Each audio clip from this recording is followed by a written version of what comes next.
Welcome to Speaking of Horror, the all-new podcast for the true horror fan. Gather round the bonfire tonight. Let's discuss modern horror, classic horror, and even bad horror. It's a jam session, you know what I mean? No? Well, join us and find out what it's all about. Let's get excited, let's get scared, and let's get talking. Welcome to Speaking of Horror, the all-new podcast for the true horror fan.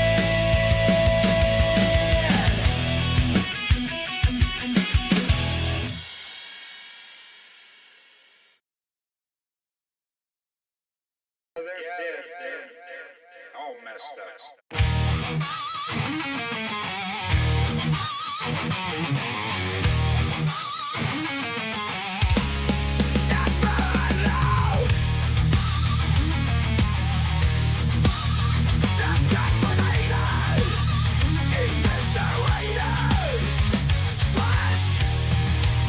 Beyond recognition.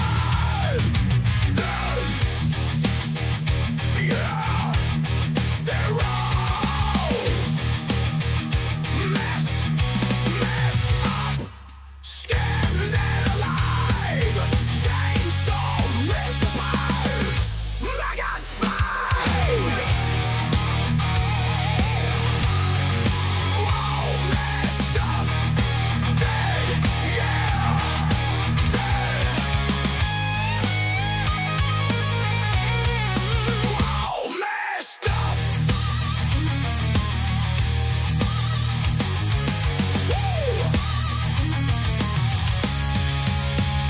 Punctured eyes, blocked out, chopped up like firewood. Yeah, they're all messed up.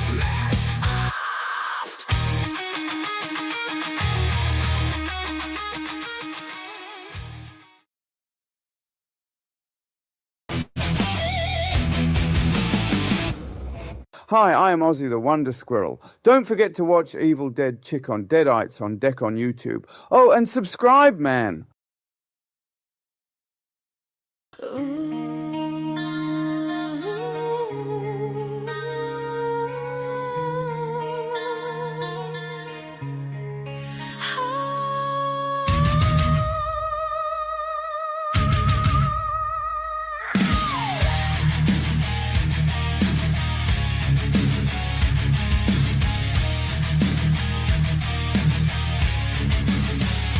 Can't sleep, no matter how hard you try.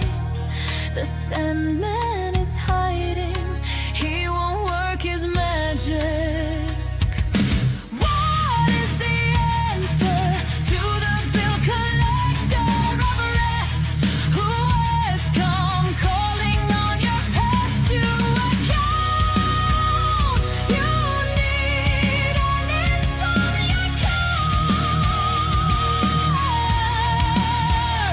Scan our shelves for just the right Coma tonic.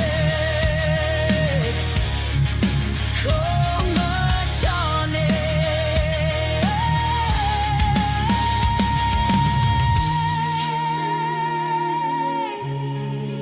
Nighty night, my sleep-deprived friend, drift off to dreamland, visit us again soon.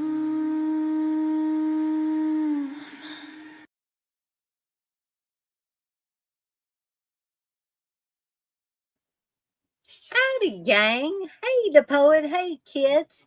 And welcome to the next edition of Insomnia Cure. Sorry, don't have the overlay. I forgot to do that. But hopefully I'll have an all-new overlay. Not that anybody cares, but it's just, I guess it's mainly for me to feel like I'm sprucing up and and doing new and hopefully interesting things with my live streams. But hopefully I'll have one for They're All Messed Up tomorrow night, starting at 8 p.m. Eastern time. Hopefully, if I can get my button gear. I know the last two things I've done, I think I've been late on them. And this one I was a little late on.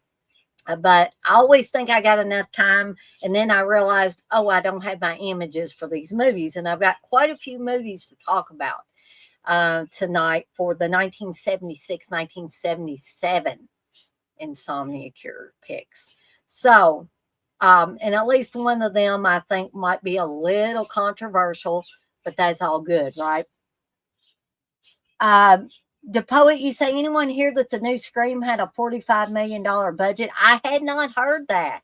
But Steve and I, speaking of that movie, yeah, I agree with kids. It better be good for that budget. Me and Steve are actually going to go see it this Saturday. So be on the lookout for A Highway to Hell to be coming up where we go to see it. And we won't give spoilers away, but we'll give our thoughts on the movie before and after we see it. So be on the lookout for that.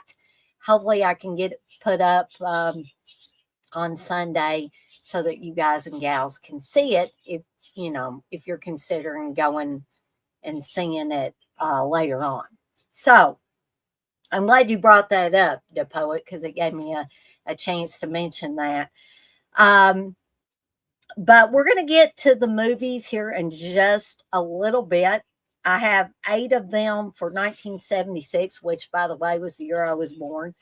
And I have 11 for 1977. So this one might be a little bit longer of an Insomnia Cure. But, some of them are going to be longer depending on how many movies I think fit the bill.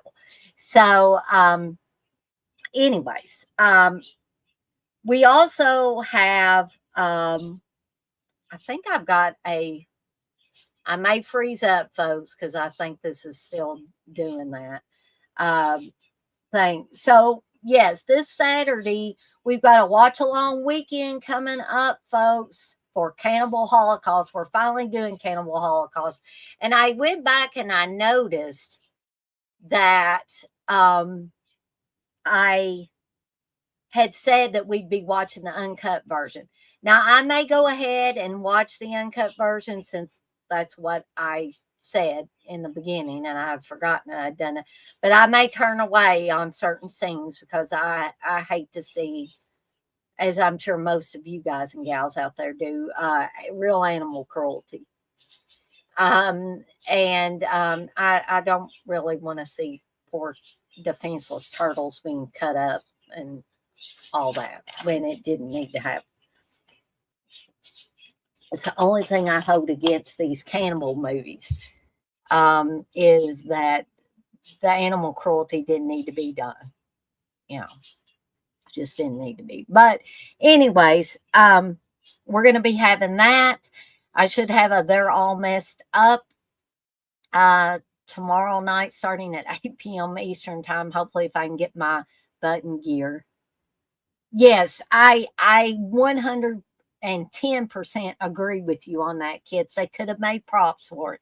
There was no reason for it. I don't care if these directors and producers said they did it for the foreign market, like the overseas market. I'm like, you didn't have to do that, guys. You did not have to do that.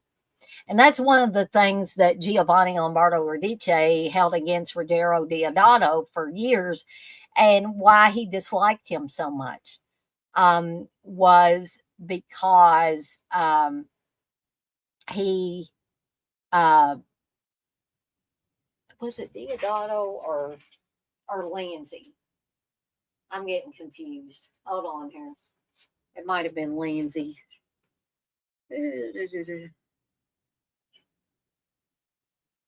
I'm getting confused in my older age, and I can't even find it now. It was Lindsay. Sorry about that, people. It was Lindsay that he held that against for Campbell Ferox because he wanted Giovanni to stab a pig, and that is not Giovanni's hand in that movie, because he said basically, "Screw you, dude! I'm not stabbing any poor little pig." So just keep in mind that's not Giovanni's hand when that happens in the movie. Yeah, kids, I agree. The poet, yes, don't hurt animals. There's no reason. If you can fake kill people, you can fake kill animals, or just don't. Why do you have to show it? It doesn't, But anyways, to move on from that, I will not be watching that. I will turn my head even if I'm watching the uncut version, folks. But I do have a viewer discretion is advised. I will put a viewer discretion is advised, before the movie and all that, just because, there might be people out there that are not aware of these movies. So anyway, we got that coming up. Y'all keep voting on the upcoming watch-alongs. I'll have a slasher fest coming up. We're going to be having 2 movies coming up. The first Friday, I think the first Friday in March, and it's going to be Friday 13th Part 5 and Witchboard. Quite a combination, but I thought it'd be a fun combination for that particular week. Barring, anything happening or anything that prevents me from doing these things, I plan on doing them. But y'all keep voting, because I think we may have a tiebreaker that needs to be done at some point. So I wanted to bring all that up. I did come up with, and you may say, well, this is kind of plain, Dana, but there may be some people that are interested in just buying a popcorn that tastes like movie theater popcorn. And I, for one, am a huge fan of movie theater popcorn. And I told you I was going to be offering flavored popcorn. But I had an idea for horror movie night. It'll just be called horror movie night. And it will be fixed the way supposedly they fix the movie theater popcorn. It'll have the flavor call on it and all that stuff. And I'm telling you, the flavor call is what really, to me, makes it taste like the movie theater popcorn. So just wanted to let you know that is going to be coming out soon, whenever I get my button gear and put the stuff on the website. That is going to be one of the flavors. And I'm going to try to figure out how to put an unflavored red coloring on there, so it looks kind of like blood run over it, because, it is horror movie popcorn. But I didn't really want it to have a flavor, unless it's a butter flavor or something like that, because I didn't want to mess up the whole movie theater type of taste to it. I don't want to add any cherry or anything like that to it. All right. So before we get to the movies, I just want to remind everybody that there are several different ways that you can support me and the channel, and it won't cost you a dime. One of the ways is by subscribing. Folks, there's never a bad time to subscribe to not only my channel, but anybody else's channel that's putting out content that you enjoy. And once you hit subscribe, hit that notification bell so you don't miss any of the new content that's coming out. And I can tell you, if you subscribe to my channel, I'm not going to bother you. I'm not going to try to convert you over to a different religion. I'm not going to interrogate you about how many or how few of the videos and live streams you watch. It does not matter to me. Yeah, I want you to watch stuff, but once you subscribe, I'm not going to be bothering you about any of that. You can watch as many or as few of them as you want. You can attend as many live streams or as few live streams as you want. Okay? And I don't go and look and see who subscribed, okay? I look at the numbers. That's basically all I look at. So, and then you can hit the like button for stuff that you particularly enjoy. And heck, if you like it all, hit that like button all across the board. And there's two different ways that you can share my channel with other people. One is by word of mouth, by just sharing with friends and family members that you think might enjoy the content I'm putting out. Share my channel handle at Deadites on Deck. It's really easy to remember. And also, you know, you can do what kids suggested a few weeks ago, and that is by if there was a video or a live stream that I did that you really, really enjoyed, you really got something out of, you can share that video out and you can tag my channel in it. Again, at Deadites on Deck. Okay. And these won't cost you anything, these ways, and they won't cost anybody else that you tell about my channel a dime either. Okay. And they all help me. They all help support me and the channel. And, you know, if you feel so inclined and you are financially able, you can join my channel. I've still got to change some things up with that. But, you know, if you want to join for the $5 a month thing, that's when I'm going to lower it down to. It's going to be $5, right? And that's going to be for groovy members, you know, people that don't just want to come to the channel, but they want to support every month and want to give me a few bones. Or you can also buy stuff from my shop at deaditesondeck.com. I've got t-shirts and hats and blended teas, soon to have popcorn on there. All kinds of good stuff.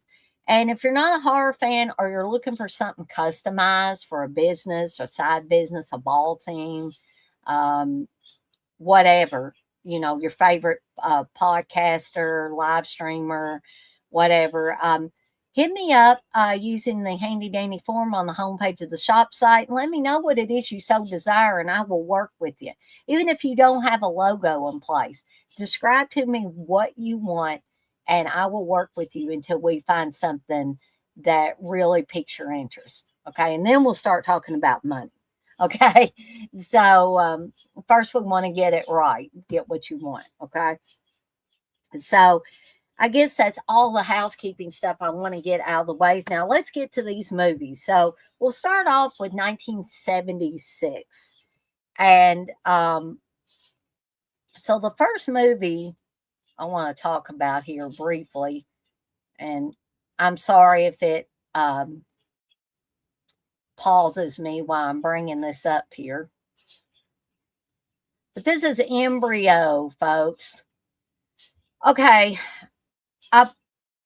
This may have been more of a made-for-TV type of film, but I'm not really sure. But I bought this, and Rock Hudson's on it too, folks. I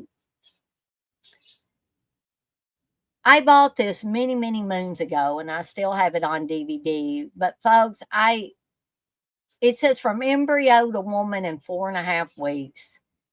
And it's supposed to be really scary the way they describe it to you.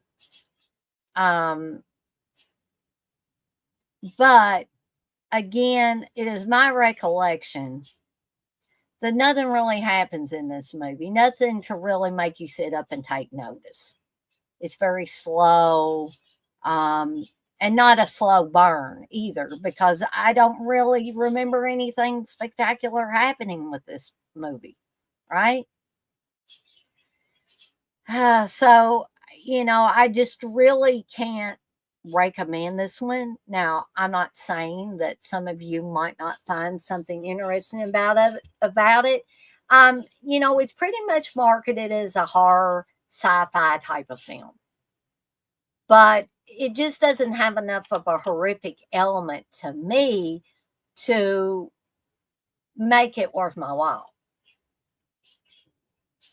I mean, it's one of those where they make it sound much better than it is, folks. Okay. So not a whole lot more I can say about it. embryo. You wasn't fond of this one either, kids. Yeah, I think, like I've said before, I think me and you, for most of these types of things, we're on the same wavelength. So the next one is JD's Revenge. And it's got, he was known as Lou Gossett, I guess, but Louis Gossett Jr. is on this. This is advertised as soul cinema, which I could understand that. It's got a lot of African American individuals in it. But again, not a lot happens in JD's Revenge. And, it's been a while since I've seen JD's Revenge, to be honest. And it may be something that I need to go back and rewatch. And it's probably going to freeze me up here, because I don't think you can watch it for free on Tubi, folks. So the basic story is there was a gangster who returns from the dead 34 years later after he was murdered on Bourbon Street in 1942. And he possesses the body of a young black law student in his quest for revenge. And that's your basic story of it. But again, my recollection is not a lot happens, not a lot of stuff that says, oh man, I want to go back and rewatch this.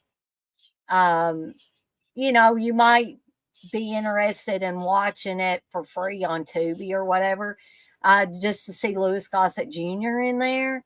But again, it's been a while since I've seen JD's Revenge, and but my recollection is that it just didn't have enough to keep me interested for very long in the film.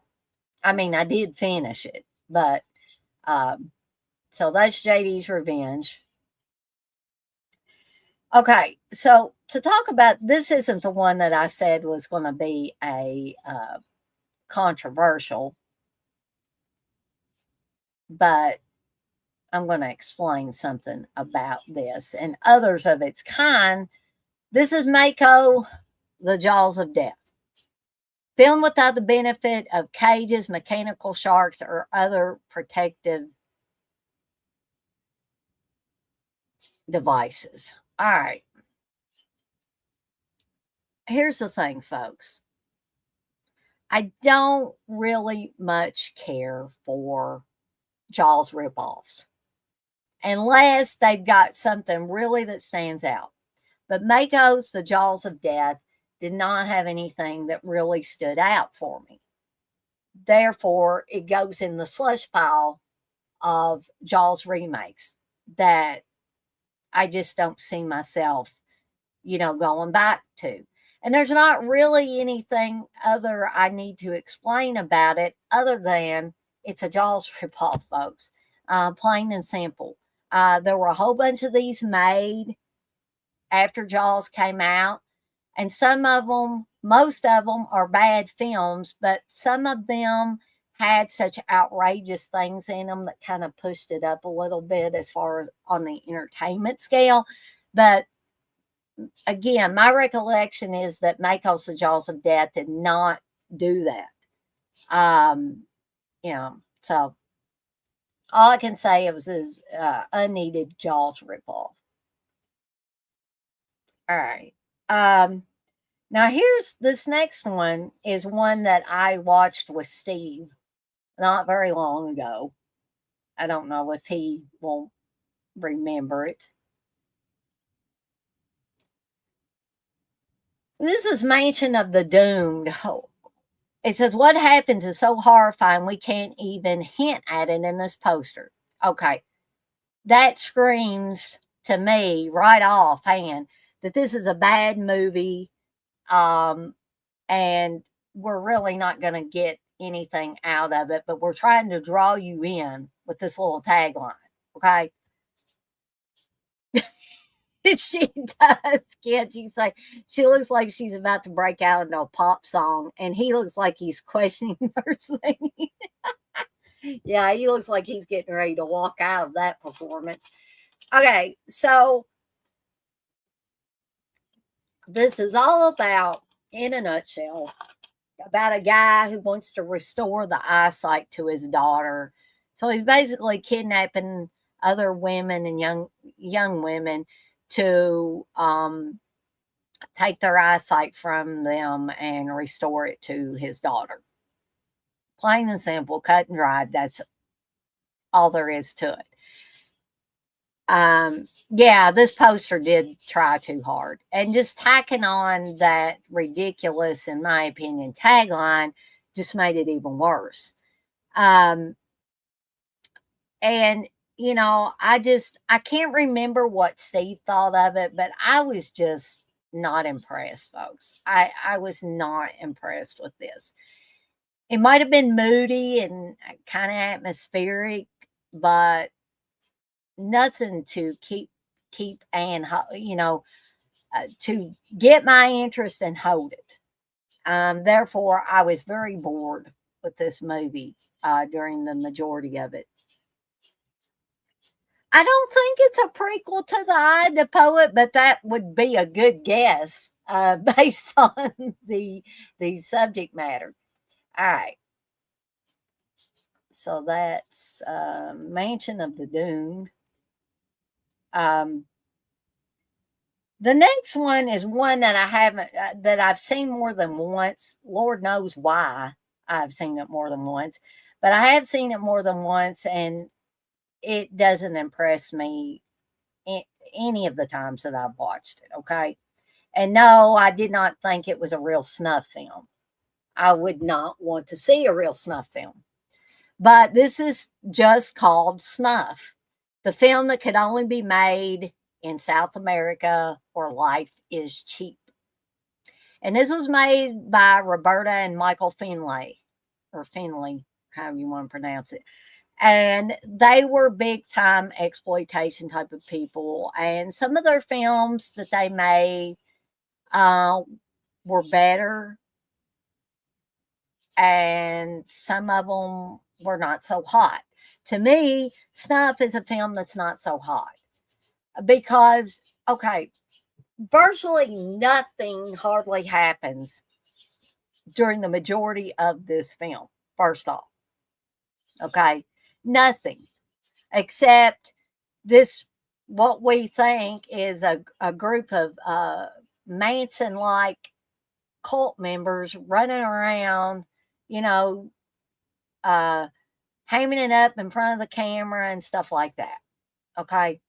That's what happens in the majority of the film. But the big thing that people always wanted to talk about, and it's so fake, I mean, it's faker than fake, is the ending scene where the stuff with the Manson cult was supposed to be a movie that these people were making.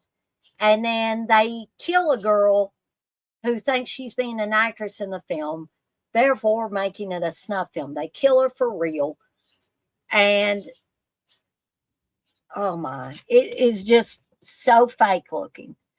And although I would never, ever want to see a real snuff film where people really killed somebody on camera, it's like, can you make this a little bit more realistic? It was just ridiculous. So after boring me for the most of the movie, I can't even get a good special effect at the end. I can't. So this movie just left me feeling like I had completely wasted my time. Completely wasted my time. So I really couldn't recommend Snuff to anybody. Some of Roberta and Michael Finley's movies, you could get some sort of entertainment out of them. But Snuff, you ain't gonna get nothing out of this movie. Now, if there's somebody out there, several somebodies out there that find Snuff to be even remotely interesting, I'd love to hear from you. I'd love to hear what you have to say about it. But me, this was not the movie for me. And I ended up buying this damn thing, which is really, really sad. I would too, DePoe, and I'd rather watch the stuff. Yeah, exactly. Now, I'm not saying that y'all shouldn't watch these.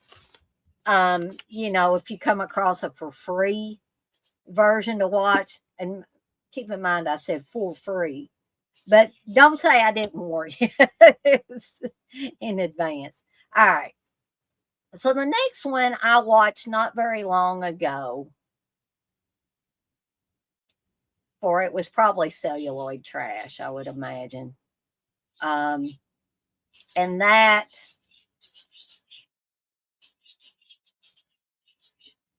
is the Oily Maniac, where this guy is killed and then he gets brought back and he's this creature that's on this poster. This was put out by the Shaw Brothers, which I've seen varying amounts of quality from Shaw Brothers films. But, I don't know. I couldn't get behind the Oily Maniac. It just, yeah, some of the stuff was over the top and people might find that entertaining. The title, why couldn't you have found a better title than the Oily Maniac too, is another thing that I would like to bring up. The Oily Maniac just doesn't scream something that I'd want to watch. And this guy does indeed, every time he gets revenge and kills somebody, he leaves behind a trail of oil, hence the Oily Maniac. But, just, I don't even know why this movie needs to be made. Actually, maybe some people find some enjoyment out of it, but yeah, I was not a fan of the Oily Maniac. Yeah, not a fan. Some people might be if they're like creature and monster fans. Maybe they might find something, to like about it, but I wasn't the gal that found really anything to like about it, and don't see myself ever going back and rewatching that movie again. All right. So here, next up is, I believe Steve said, I couldn't remember. I remembered watching this thing with him. But I thought he said Paul Naschy was in it. Yes. I think, well, maybe he went under a different name. Maybe he went under Paul Mackey. But I was pretty sure that Steve had told me Paul Naschy was in this, and he was thinking about watching this again. Okay. So this it's part of a post-apocalyptic collection. So an apocalyptic incident happens which blinds most people. Hence the title, The People Who Own the Dark. But again, my recollection is that nothing really happens in this film. And I'm not a big fan of Paul Naschy movies, number 2. So, if you want to watch a movie where blind people are going around in caves and stuff like that, and nothing really ever happens, then this might be the movie for you. But it's not the movie for me, folks. And, I kind of groaned when Steve said, oh, yeah, I think I'm going to watch The People Who Own the Dark again soon. I was like, why? Kids, you say you're showing your friends the stuff on Friday. The stuff I think is fun. Kids, you say this one isn't for you either. Yeah, not enough meat on the bones for me for this one. All right. So, sorry, my phone is going crazy there. All right. I got to laugh before I talk about this one. This is the last one for 1976. And I thought, at least there might be something entertaining about something called Meat Cleaver Massacre. Yeah. Oh, and I'm not sure, but Christopher Lee kind of does an introduction to Meat Cleaver Massacre. But I can't remember if this is the movie where he said, basically they stowed his appearance from something else and put it on the beginning of this just to give it cred, I guess. I don't know. But I feel bad for Christopher Lee. People Under the Stairs is better. I agree, the poet. Kid, she said the stuff is fun. The beginning always gets me. Why would you taste it? You don't know what is in it, and your first reaction is to taste it. Exactly. Unless, and you would probably have to go dig into one of my old movie munchies where I did the homicidal homemakers recipe for a marshmallow cream version of it. Now that stuff was good. I even made, I don't know if you've seen me show this, kids, but I even made my own little stuff containers to put the marshmallow fluff or whatever you want to call it. I made it, and I put it in these, and I ate all that stuff. I don't think Steve ate some of it. You say, nice. Yeah, look back if you get time on my old one of my old movie munchies, and I actually show how to make that. And again, that is not my original recipe. That's from the Homicidal Homemaker. All right. So back to Meat Cleaver Massacre. Yeah. This one is dull. Yeah, and I fell asleep during it. And Steve didn't even stay awake anytime to watch it. It says 4 crazed killers butchered his wife, son, and daughter. From his hospital deathbed, he called upon the power of the occult for revenge, and he got it. He really got it. Yeah, it sounds great. It sounds great. But to me, this is kind of akin to the first Patrick movie. If y'all have seen Patrick. They had that one laid out that it was, gonna be scary and kind of bloody, story of revenge, and not a lot happens. Patrick's comatose. Right? Now, Patrick 2 has a lot more nudity. It has a lot more gore. It is a lot more entertaining. All right, to be honest. So, yeah, this thing is called Meat Cleaver Massacre. It should have been a lot better than it was. But if you like it, you like it, folks. But I wouldn't hold out much hope for this. I mean, the poster and the taglines and all that stuff are a lot better than the actual movie. And I was thinking, as Steve calls him, Jumpin' Jack Taylor was in this. And I'm sorry if this thing keeps making me freeze up every time I switch.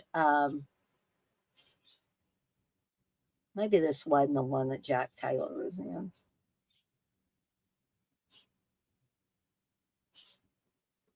But I think there was a movie that was similar to this. Ed Wood Jr. Directed half of this, so if that tells you anything about how bad this movie is. Yeah. Just not good. Not good at all. But, if you want to watch it, just trying to see. It is on the Fossil Map. It is on Tubi. So if you want to take a chance and watch it for free, then I say go for it. Kids, you say Meat Cleaver Massacre was odd. Homicidal Maniac. Oh yeah, the homicidal homemaker. You follow her too? Yeah, yeah. She's pretty cool. All right, so that's enough about Meat Cleaver Massacre. So let's move to 1977, folks. So what do we got here?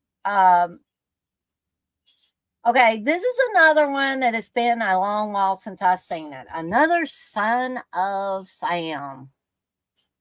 Yeah.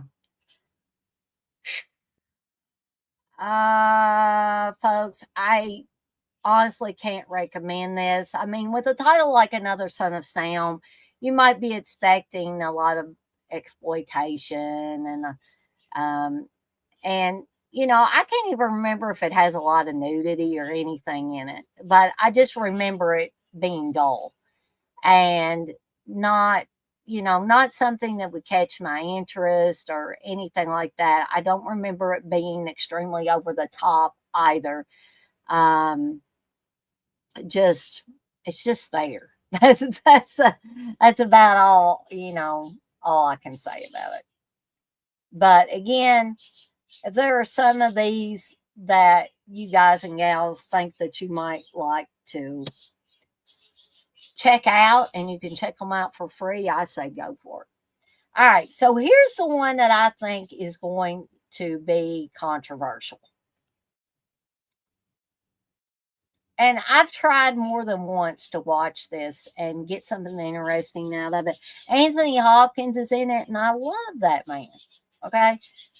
But that's Audrey Rose. And some people are probably going to say, Dana, wait a minute, that's classic. That's great. And that's perfectly fine, folks. So we have Anthony Hopkins come to this couple and tells them that their daughter is like the reincarnation of his daughter who died. So, it seems like it would be the setup for a great supernatural horror film. But again, even with Anthony Hopkins in this, acting incredibly as he always does, I still just was bored with it. I'm sorry, I was bored with it because it seemed too long and drawn out, and it wasn't, to me, it wasn't one of those supernatural stories that kept my interest. I mean, we're not dealing with the Changeling here, folks. It was just to me, it was very dry. Like I said, long and drawn out. And to me, never really seemed to go anywhere. Now, I fully expect some people to say, Dana, you're crazy. This is a classic. This is fantastic. And that's perfectly fine. Like I always say, a good, healthy debate never hurt anybody, right? So if there are those of you in here right now that love Audrey Rose, hey, I would love to hear. Perhaps I need to go back and rewatch it again. Maybe my recollection's a little muddy. Maybe I need to go back and watch it again. But my recollection is that I was not impressed with this movie. Okay. Even after seeing it more than once. If you're not in here now, you watch this on the replay and you love this film, hey, or any of these other films that I talk about on Insomnia Cure, I would love for you to let me know. All right. So that's the one that I said I thought was going to be controversial. Now, this one might be a little controversial, especially for you Mario and Lamberto Bava fans. This was another one that I really, really wanted to like. And I've seen it several times over the years. And that's Shock. It's got Dari Nicoletti in it. Ivan Rasimov's in it. and it's directed by Mario Bava. Sounds like a great setup for a great horror film, right? Okay, again, was shock. I thought it was too long and drawn out, and they hinged too much of the action on the young kid, who was more than likely dubbed anyway. And I think that's where their big mistake was hinging too much on this kid to carry the film. Okay. So apparently this kid is supposed to be, I think, possessed by his father who died. There may be a hint that he was murdered. But that's basically all you got. And it's basically the husband, I think, is trying to run his wife crazy, and he's trying to do it through his son. So some people might find it eerie. Some people might find it effective. And I know there are a lot of Mario Bava fans out there. But Shock was not one of those that really done it for me. And you know, I'll raise my hand and say I am not a huge Mario Bava fan. Lamberto Bava, and others that film like Lamberto Bava, which I am totally convinced. Steve disagrees with me, but Bay of Blood was supposedly directed by Mario Bava. I'm like, Nah, I think this was Lamberto. I think it was all Lamberto, because this did not ever seem like Mario Bava's cup of tea. It did not. Because, I mean, have y'all seen Mario Bava's other films? They're atmospheric and all that stuff. And I'm not a huge fan of Barbara Steele either. And he used Barbara Steele in films. Sorry, Barbara Steele. I'm not a fan of her. Maybe in Cronenberg's Shivers would be the only thing mainly that I like her in, or like her character in. But number one, I didn't think Barbara Steele. Some people are going to think this is blasphemy, but Barbara Steele, I never did think Barbara Steele was that good of an actress. I didn't think she was that attractive either. And I'm not jealous of her. I didn't ever find her attractive. I mean, I'll be honest. I'll tell you if I think of the actress as an attractive actress. And I thought Barbara Steele had a weird nose. I thought she had hard features. I just didn't think she was that attractive. But there are some people out there that do. But Barbara Steele's not in Shock. But Shock, I just find hard to get through. I do find it hard to get through. All right. So that is Shock. All right. So here's another one that, I like Killer Kid, or, in some cases possessed kid movies, a fair amount of them. But I'm not a fan of Kathy's Curse. And I think Kathy's Curse was one that came out not very long ago by one of the boutique labels. And it had, I think it was the one that maybe had the light up box or whatever. And some people's didn't work. I think maybe Uncle Bill over at Dead Pit Radio, his might have not worked or something. But anyway, the tagline to this one, the sing-song thing: I sent mommy to the madhouse. I scared the butler to death. I threw Nanny out the window. Now 3 of us are left: Daddy, Dolly, and me. Me. She has the power to terrorize. Not me. She had the power to bore me, but not to terrorize me. So I don't know if it was one of those cases where the girl they picked to play the little girl just wasn't effective or what. But there was nothing scary about this movie. I've seen some Killer Kid movies, possessed kid movies that are a lot more unsettling than Kathy's Curse. Okay, to me, Children of the Corn is more unsettling than Kathy's Curse. Yeah, I just not a fan. I think this is another one that I've got on DVD, and it's been a while since I watched it. And if somebody tells me, "Hey, Dana, you're missing something with Kathy's Curse," this one is fairly interesting. It has something. Then I would definitely go back and try to watch it again.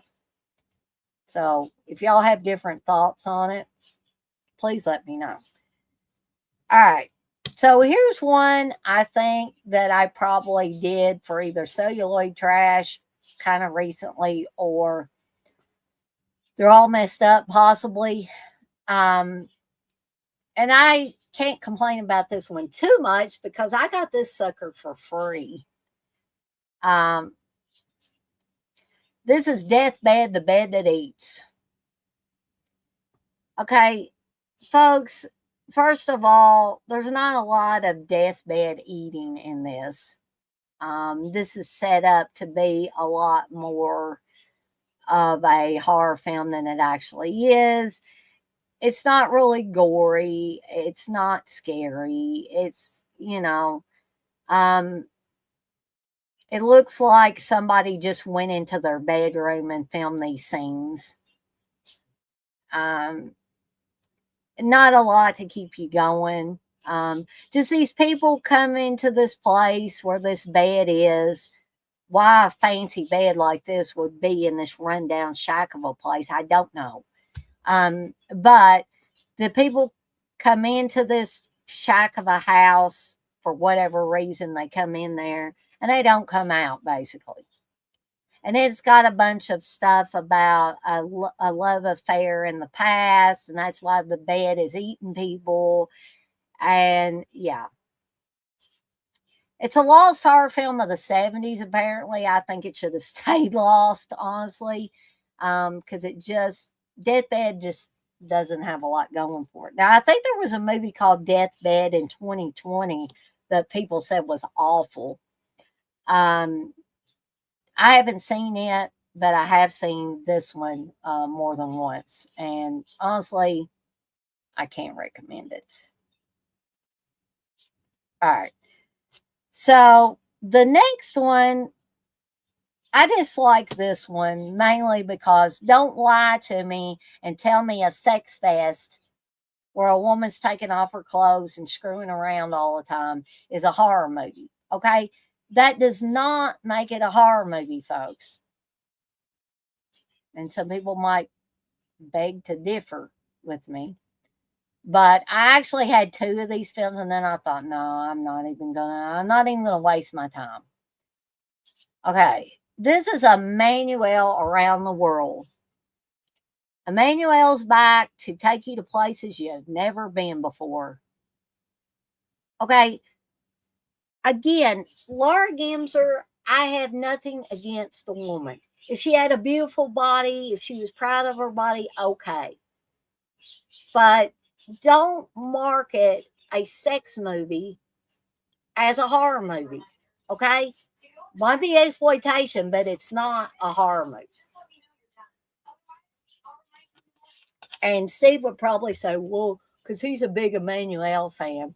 He might say, well, Dana, these were never marketed as horror movies. They were marketed as exploitation movies for Laura Gemser.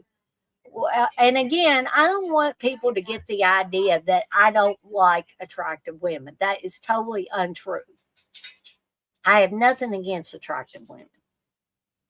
But to base a movie around a woman taking her clothes off and having sex at the drop of a hat does not a horror movie make, for me, for one thing. And I'm just not interested in it. I'm a heterosexual woman, and I'm not interested in a movie. And don't try to market something as a horror movie to me that's not. Okay? Now, the other one I was going to talk about was Emmanuel and the Last Cannibals. which I thought, well, I can't really say that doesn't have a horror slant because it's got to do with cannibals, right? And there were cannibal films in the 70s. But this one, this is an overt lie. If you're trying to market this as a horror movie, first of all. And so, Steve loves these movies. The obvious reason being Laura Gemser getting naked all the time. And I'm sure there are a lot of other men and maybe some women out there that like to look at Laura Gemser with her clothes off. They like to watch Laura Gemser having sex with anybody and everybody in these films. And that's fine. That's perfectly fine, but it ain't for me. So I get very bored just watching a woman screwing around, taking her clothes off all the time. So that's all I got to say about Emmanuel around the world. All right. So that brings me to one that I don't know if there's anybody on the face of this earth that would disagree with me on this one, but there might be. All right. And that is, Lord have mercy. Of course, the Lord's not supposed to have anything to do with The Exorcist 2, The Heretic. Okay. First of all, The Exorcist, that's a fantastic film. Not just a fantastic horror film, a fantastic film in general. Okay. So go back to when I was a younger Dana and I didn't know any better. And I had just watched The Exorcist and I was eager to watch The Exorcist 2. Because why? Because I thought it was going to be more of the same. Boy, was I disappointed. Okay, this has got a lot of great actors and actresses in it. Linda Blair returns. It's supposed to be 4 years after the original Exorcist story. Max von Sydow, Louise Fletcher. Richard Burton. I mean, there's a lot of great people in this movie. But Kitty Wynn returns. Remember, Kitty Wynn was Reagan's mother's assistant. But folks, this is not, unless you like watching Locusts and just a lot of moody atmosphere and watching a lot of gratuitous dancing from Linda Blair's character, you're not going to get a lot out of this. And this is so long, folks. The Exorcist is a long movie too, but you don't notice it because the movie is so great, right? It keeps moving. Things keep going to its inevitable conclusion, but nothing happens in The Exorcist 2. Steve says, yeah, but she's Pazuzu's Reagan. I said, and, Pazuzu's not scary to me here, And if you're not sure who Pazuzu is, apparently Pazuzu was supposed to be the demon that possessed Reagan in the first film. So, yeah, unless you really, really want to go to sleep, I would not recommend The Exorcist 2.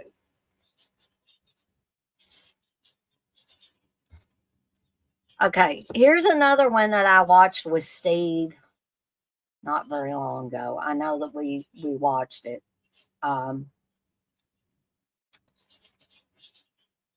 Eyes Behind the Wall, which you can tell right there, this is not a horror film.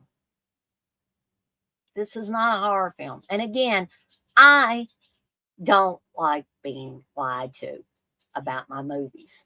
Okay? This might be an exploitation film, an excuse to show scantily clad women, a chance to see a wheelchair-bound guy getting his jollies. Yeah. And it's got John Philip Law and Fernando Rey in it. And it's boring as all get out unless you're wanting to watch those things that I talked about here just a second ago. I can't really understand why you would like to watch it for any other reason other than to get your jollies or get your rocks off. And I'm not saying that's a bad thing. I'm just saying, don't lie to me and tell me something is a horror movie when I watch it, or even say it's a suspense movie. You know, basically you've got somebody that likes to watch behind the wall while people are doing nefarious things or kinky sex games or whatever, you know. But it's not a horror film, folks. Not a horror film. All right. So this one could be a little controversial. We're down to the last three, folks. For anybody that's wondering when Dana's going to get done with this. But first of all, I'd like to say The Legend of Boggy Creek was great. I liked it. Documentary style and everything. Okay. This has Don Wells and Dana Plato in it. This is Return to Boggy Creek. Okay. They didn't need to make Return to Boggy Creek. The Legend of Boggy Creek was fine. Charles B. Pierce did an excellent job with that. This does say a G-rated adventure for the entire family. And basically, if you took everything out of The Legend of Boggy Creek made interesting, you would have this movie. Plain and simple. Cut and dried. That's as simple as I can get it. Okay. So if you want to watch Boggy Creek without all the entertainment value, you can watch Return to Boggy Creek. Otherwise, I'd say skip it.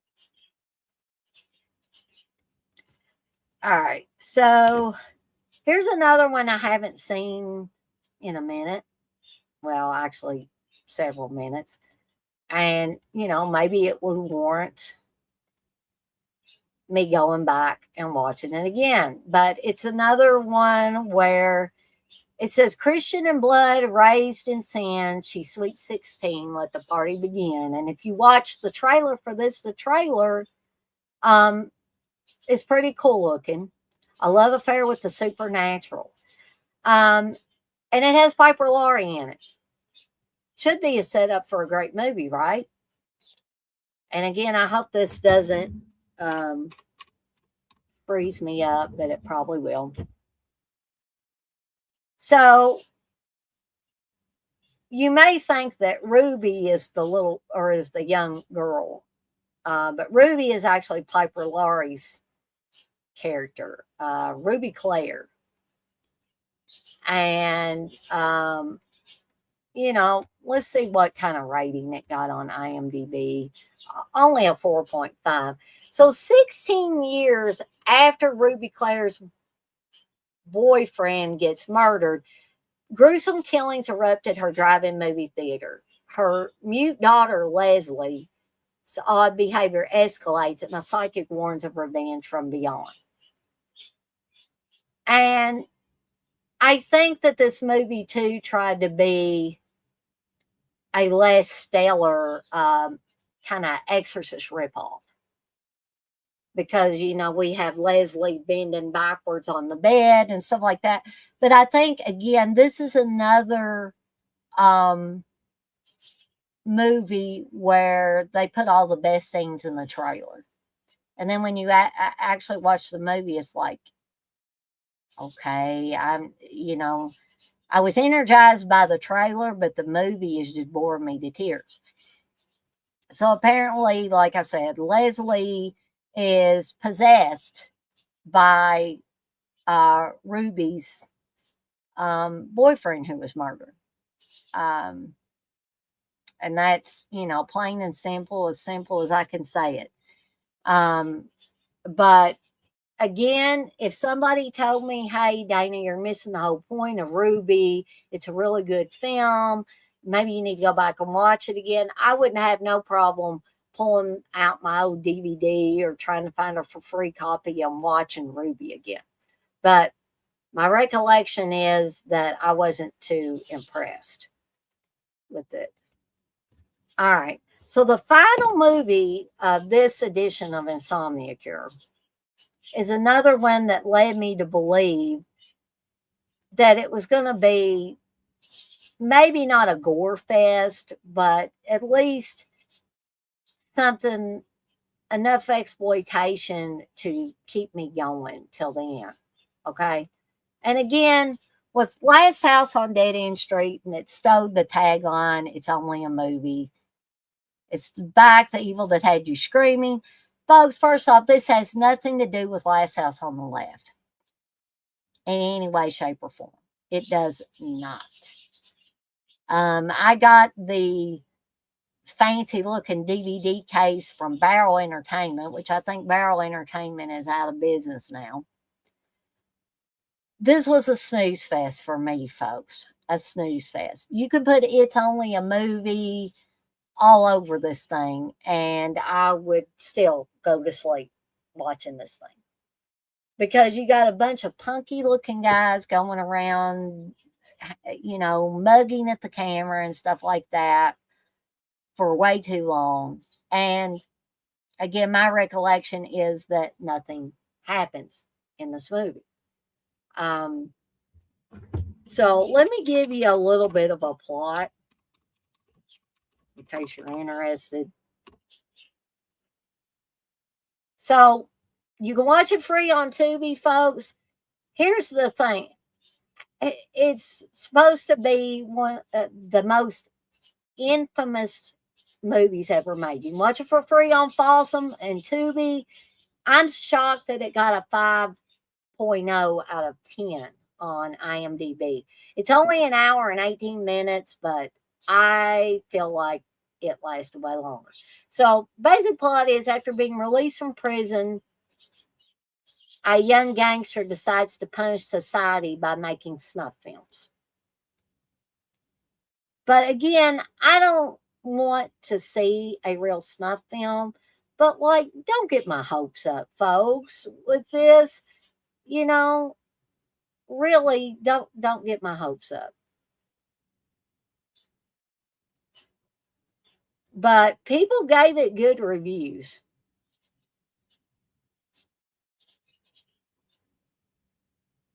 We do have somebody that's killed with a power drill, folks. But, you know, if I want to see somebody killed with a power drill, I'd probably fare better watching Driller Killer. But if there's anybody out there that has seen Last House on Dead End Street and you beg to differ with me on how good or bad the film is, please, you know, let me know. I would love to hear from you, whether it's in the chat or, you know, in comments under this video later. That is perfectly fine. All right. So, we have officially reached the end of this edition of Insomnia Cure for 1976 to 1977.